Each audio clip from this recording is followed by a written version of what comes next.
তাহলে একটা জিনিস কিন্তু কার্যত খুব স্পষ্ট, মেষ রাশির বহু জাতক জাতিকারা আছেন তারা লিটারেলি টেন্সড। চিন্তার বাতাবরণ এগুলো কিন্তু আপনাদেরকে নানাভাবে বিদ্ধ করছে বলে আমি অন্তত মনে করছি। যা করবেন বুঝে করবেন, মেপে মেপে করবেন, ধীরে ধীরে এগোনোর চেষ্টা করবেন। একটা বেটার জায়গা আপনাদের আসতে চলেছে, দ্যাটস ফর ভেরি শিওর।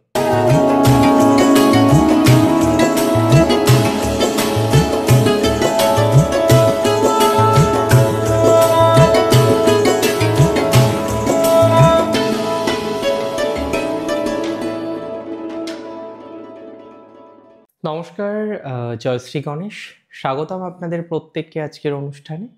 আলোচনা করছি 2026-এ মেষ রাশির জাতক জাতিকাদের সাড়ে সাতির প্রভাব নিয়ে। আর আপনাদের জানিয়ে রাখি 2025-এ মেষের সাড়ে সাতিটা শুরু হয়, অর্থাৎ প্রথম চরণের সাড়ে সাতির মধ্যে দিয়ে আপনারা এখন কন্টিনিউ করছেন।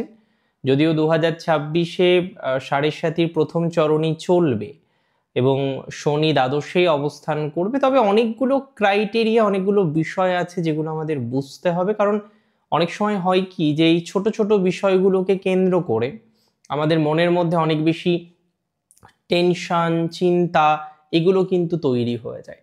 আজকে যদি খুব স্পেসিফিকভাবে লক্ষ্য করা হয়, স্পেসিফিকভাবে দেখা হয়, তাহলে একটা জিনিস কিন্তু কার্যত খুব স্পষ্ট, মেষ রাশির বহু জাতক জাতিকারা আছেন তারা লিটারেলি টেন্সড। তারা প্রচুর চাপে আছেন, প্রচুর চিন্তায় আছেন। এবং দেখুন, চিন্তামুক্ত হতে তো আমরা সবাই চাই যে তার টেনশন থেকে সে বেরিয়ে আসুক। কিন্তু সাড়ে সাতি এমন একটা বিষয় মেষের বহু জাতক জাতিকাদেরকে কিন্তু একটা টেনশনের মধ্যে রেখেছে।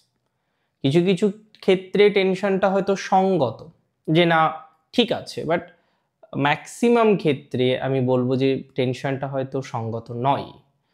অপ্রয়োজনীয়ভাবেই একটা চিন্তা, অপ্রয়োজনীয়ভাবেই একটা দুশ্চিন্তার বাতাবরণ, অপ্রয়োজনীয়ভাবেই একটা চিন্তার বাতাবরণ এগুলো কিন্তু আপনাদেরকে নানাভাবে বিদ্ধ করছে বলে আমি অন্তত মনে করছি।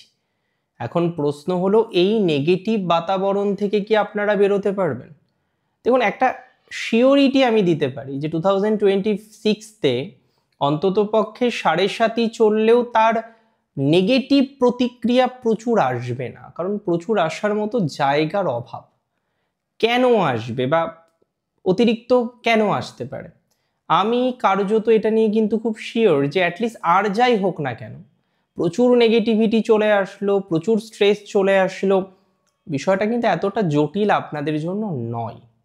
2026-এ আমরা ইমপ্রুভমেন্ট পাবো এবং হ্যাঁ, এটা ঠিক সাড়ে সাতি চলবে। অ্যাকচুয়ালি সাড়ে সাতি হচ্ছে যখন আপনার ন্যাটাল চার্টে চন্দ্রের অবস্থানের সাপেক্ষে গোচরে, অর্থাৎ ট্রানজিট চার্টে শনি যখন দ্বাদশে রাশিতে এবং দ্বিতীয় অবস্থান করে, এটা সাড়ে সাতি। তবে সাড়ে সাতির তিনটি চরণ প্রত্যেকের জন্য সেম নয়, এবং কোন প্রকৃতির রাশি তার উপরে ডিপেন্ড করে সাড়ে সাতিতে কি ধরনের ফলাফল হয়। মেষ রাশি কালপুরুষের প্রথম রাশি, চর প্রকৃতির রাশি। চর প্রকৃতির রাশিগুলির মধ্যে আমরা মেষের ক্ষেত্রে সাড়ে সাতির প্রভাবটা কম দেখি।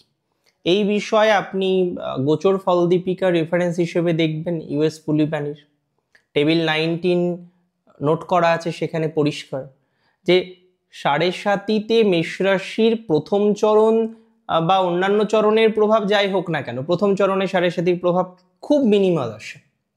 এবং আরও একটা বিষয়, মঙ্গল এর এই রাশিটিতে এসে শনি নিচস্ত হয়ে যায়। খুব ভালো করে খেয়াল করুন, মঙ্গলের এই রাশি মেষে এসে শনি দুর্বলতম।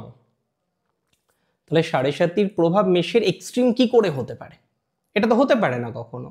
অ্যান্ড প্র্যাকটিক্যালি তাই মেষের ক্ষেত্রে সাড়ে সাতির প্রভাব এক্সট্রিম নয়, কখনোই এক্সট্রিম নয়। আপস অ্যান্ড ডাউন থাকবেই, ওটা নিয়ে তো কোনো কথা নয়, আপস অ্যান্ড ডাউন থাকবেই। মোরাললেস বিভিন্ন রকম আপস অ্যান্ড ডাউনের মধ্যে দিয়ে ইউ হ্যাভ টু কন্টিনিউ, আপনাদের কন্টিনিউ করতে হবে। কিন্তু 2026-এ সাড়ে সাতির বেসিক কিছু প্রভাব আপনি পাবেন, এবং সব থেকে উল্লেখযোগ্য প্রভাব আসবে জানুয়ারি থেকে মে মাসের মধ্যে। আমরা যদি ধরে নিই 2026-এ আপনার সাড়ে সাতির প্রভাব আসতে চলেছে, তাহলে এটা কিন্তু মাথায় রাখতে হবে যে আমরা অন্ততপক্ষে কিছুটা পজিটিভিটির জায়গাও এই কম্বিনেশনের থেকে কিন্তু পাবো। আমরা যদি একটু প্রকৃতভাবে চেষ্টা করি, একটু সঠিকভাবে পরিকল্পনাগুলো করি, somehow we will get some better result, আমরা কিছু ভালো ফলাফল এক্সপেক্ট করতে পারি, and that's for very sure।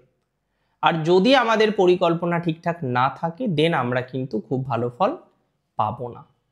2026-এ 7.5 চলবে মেষের, কিন্তু 7.5 চললেও 7.5-র একটা উল্লেখযোগ্য জায়গা আমরা 2026-এ পাবো, যে বৃহস্পতির অ্যাসপেক্ট আপনার দ্বাদশে থাকবে, যেখানে শনি বসে আছেন বা বসে থাকবেন বেটার টু সে, এবং সেই অ্যাসপেক্ট আমরা পাবো ফ্রম জুন।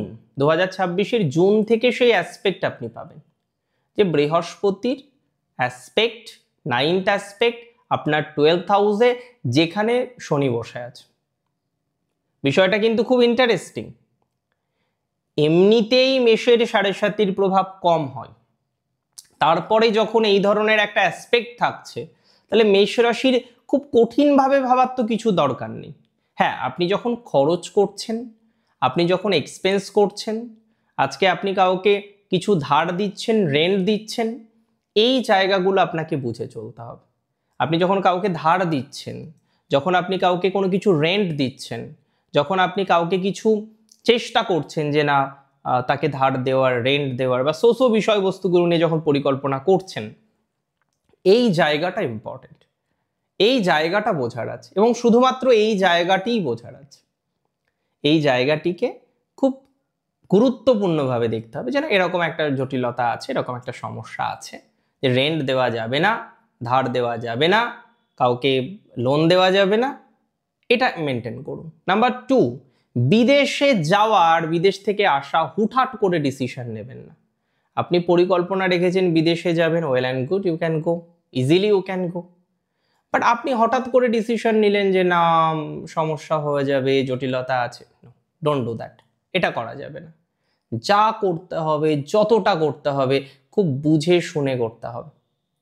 যা করবেন, যতটা করবেন, একটু বুঝে শুনে করুন, আপনার পরিস্থিতি কিন্তু ইমপ্রুভমেন্ট হয়ে যাবে, that's for very very very sure. So এই জায়গাটা কিন্তু আপনাদের জন্য ইম্পর্টেন্ট 2026-এ। আমি একটা কথাই বলবো, দেখুন আমার ভিডিও তৈরি করার উদ্দেশ্য কখনো ছিল না আপনাদের ভয় দেখানো, আজ পর্যন্ত সেটা আমার উদ্দেশ্য নেই, এবং আমি আশা রাখি, আমি বিশ্বাস রাখি শ্রী গণেশের কৃপায় আমি সবসময় চেষ্টা করব যে যে জায়গাটা থেকে পজিটিভিটি আসতে পারে সেই জায়গাটা আপনাদের সামনে উন্মোচন করা। 7.5-র ফ্যাক্টটাকে তো বুঝতে হবে যে কোন জায়গাটাই সমস্যা। এবার আপনি খরচ করে যাচ্ছেন, অবিবেচকের মতো মানিটারি বিষয়গুলোকে মেনটেন করছেন না, তাহলে তো প্রবলেম আসবে। অবিবেচকের মতো আপনি পথ চলছেন, তাহলে তো প্রবলেম আসবে, স্বাভাবিক। এবং হচ্ছে অপমান, অপদস্থ করা, এটা করা যাবে না। প্রত্যেকের ব্যক্তি স্বাধীনতা আছে, প্রত্যেকের মাইন্ডসেট ডিফারেন্ট, প্রত্যেকে আলাদা রকমভাবে লাইফে বাঁচতে চায়, প্রত্যেকের ধ্যান ধারণা কিন্তু সেম নয়। আমি যেভাবে বাঁচতে চাইবো জরুরি নয় আপনি সেই একইভাবে বাঁচতে চাইবেন, প্রত্যেকের কনসেপ্ট ইজ ডিফারেন্ট। কিন্তু কোনো এক জায়গায় যদি কনসেপ্টগুলো এক হয়ে যায় তাহলে তো প্রবলেম। আমরা একটা জিনিস বারবার দেখছি, একটা জিনিস বারবার রিয়েলাইজ করতে পারছি, যে আপনার এই কনসেপ্ট ওরিয়েন্টেড প্রবলেমটা বেশি হয়ে যাচ্ছে, আপনি এই জায়গাটাকে মেনটেন করতে পারছেন না, এই বিষয়টাকে নিয়ে আপনার প্রবলেম হয়ে যাচ্ছে, এই জায়গাটা নিয়ে কিন্তু বেশি প্রবলেম বা বড় প্রবলেম আপনার লাইফে তৈরি হয়ে যাচ্ছে। এটা কিন্তু একটু বুঝে নিতে হবে আমাদেরকে, অ্যান্ড আই বিলিভ এটা যদি আমরা বুঝতে পারি আমাদের জন্য অনেক বেশি ইজি হবে লাইফে পথ চলা, অনেক বেশি সহজ বা সরল হবে আমাদের জন্য লাইফে পথ চলা, অ্যান্ড আমরা ডেফিনেটলি একটা পজিটিভ জায়গায় নিয়ে যেতে পারবো নিজেদেরকে। শুধুমাত্র মায়ের হেলথে, যে কোনো গুরুজন, মাতৃ সমাজ যিনি আছেন, মাতুল যারা আছেন, তাদের হেলথে একটু খেয়াল রাখবেন, এবং অতিরিক্ত টেনশন, উদ্বিগ্নতা, চিন্তা, অপ্রয়োজনে কোনো চিন্তা, এগুলো করবেন না। যা করবেন বুঝে করবেন, মেপে মেপে করবেন, ধীরে ধীরে এগোনোর চেষ্টা করবেন। একটা বেটার জায়গা আপনাদের আসতে চলেছে, দ্যাটস ফর ভেরি শিওর। আমি এটা নিয়ে তো 100% নিশ্চিত যে আমাদের একটা ভালো জায়গা আছে, একটা বেটার ক্রম আমাদের আছে, একটা বেটার জায়গায় আমরা নিজেদেরকে অন্তত পক্ষে পৌঁছে দিতে পারবো, সেই প্রবাবিলিটি কিন্তু হিউজ, সেই জায়গাটা বা সেই সম্ভাবনাটা অনেক বেশি রয়েছে। তো সেভাবে আমরা এগোই, সেভাবে আমরা ডেভেলপমেন্ট করার চেষ্টা করি।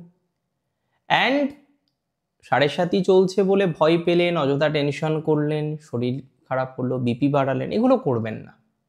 7.5 থেকে কোনো নেগেটিভিটির সম্ভাবনা, বা বেটার টু সে এক্সট্রিম নেগেটিভিটির সম্ভাবনা 2026-এ মেশের নেই। Take my words, take my sentence, that's for very confirm. So আস্তে আস্তে আমরা এগোই, সুন্দরভাবে চলি। 2026টাকে অনেক বেটার করতে হবে। হ্যাঁ, এটা ঠিক 25-এ আমরা শুধু অশ্বিনীর ক্ষেত্রে সামহাও প্রভাব দেখেছি, ভরণী কৃত্তিকার প্রভাবটা কম ছিল। 26-এও ভরণী কৃত্তিকার উপরে অল্প অল্প প্রভাব আসবে, বাট যেগুলো বললাম সেগুলো যদি মেনটেন করেন, কোনো নেগেটিভিটি আপনাকে অন্তত স্পর্শ করতে পারবে না। এক্সট্রিম পর্যায়ে অন্তত আপনার খারাপ কিছু হওয়ার সম্ভাবনা একেবারে নেই। ভালো থাকুন আপনি। জয় শ্রী গণেশ।